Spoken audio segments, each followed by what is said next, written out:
A ಅನ್ನೋನು ಒಂದು ಕೆಲಸದ 5ನೇ ಒಂದು ಭಾಗ ಅಂದ್ರ ಟೋಟಲ್ ಆಗಿ 5 ಕೆಲಸ ಮಾಡ್ಬೇಕಾಗಿತ್ತು ಅವ. ಆ 5ರಲ್ಲಿ ಒಂದು ಕೆಲಸ ಅಷ್ಟೇ ಮಾಡಾತಾನ. ಅದಕ್ಕೂ ಎಷ್ಟು ದಿನ ತಗೊಳತಾನ?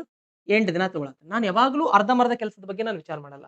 ಅವ 5 ರೊಟ್ಟಿ ಒಳಗೆ 1 ರೊಟ್ಟಿ ತಿನ್ನಕ್ಕೆ 8 ದಿನ ತಗೊಂಡ್ರ ನಾನು ಕಂಪ್ಲೀಟ್ ಕೆಲಸನೇ ಕಂಡು ಹಿಡ್ಕೋತೀನಿ. ಹಾಗಿದ್ರೆ ಒಟ್ಟು ಕೆಲಸ 5ಕ್ಕೆ 5 ರೊಟ್ಟಿ ತಿನ್ನಕ್ಕೆ ಎಷ್ಟು ದಿನ ತಗೋತಾನೆ? 1 ರೊಟ್ಟಿ ತಿನ್ನಕ್ಕೆ 8 ದಿನ ತಗೊಂಡ್ರೆ 5 ರೊಟ್ಟಿ ತಿನ್ನಕ್ಕೆ ಎಷ್ಟು ದಿನ ತಗೋತಾನೆ? ಇದಕ್ಕೂ ಇಂಟು 8 ಮಾಡಿರಿ, ಇದಕ್ಕೂ ಇಂಟು 8 ಮಾಡಿರಿ ಎಷ್ಟು ಬರುತ್ತೆ? 40. ಹಾಗಿದ್ರೆ ಎ ಒಂದು ಕೆಲಸವನ್ನು ಸಂಪೂರ್ಣವಾಗಿ ಮುಗಿಸಲು 40 ದಿನ ತಗೋತಾನ? ಓಕೆ.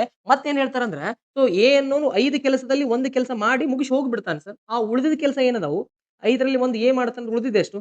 4 ಆ 4 ರೊಟ್ಟಿಗಳನ್ನ ಯಾರು ತಿಂತಾರೆ? ಬಿ ತಿಂತಾನೆ. ಅದನ್ನು ಎಷ್ಟು ದಿನದಾಗ? 24 ರೈಟ್. ಇದು ಒಂದು ರೀತಿ. ಬಟ್ 4 ರೊಟ್ಟಿ ಅನ್ನೋದು ಕೂಡ ಉಳಿದಿದ್ದ ರೊಟ್ಟಿನೇ. ಸಂಪೂರ್ಣ ಕೆಲಸ ಅಲ್ಲ.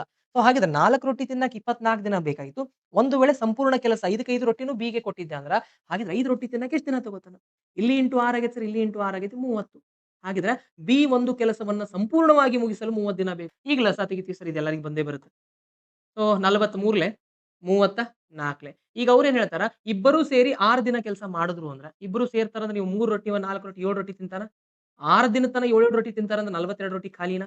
ಕ್ವೆಶ್ಚನ್ ಏನ್ ಕೇಳ್ಯಾರ?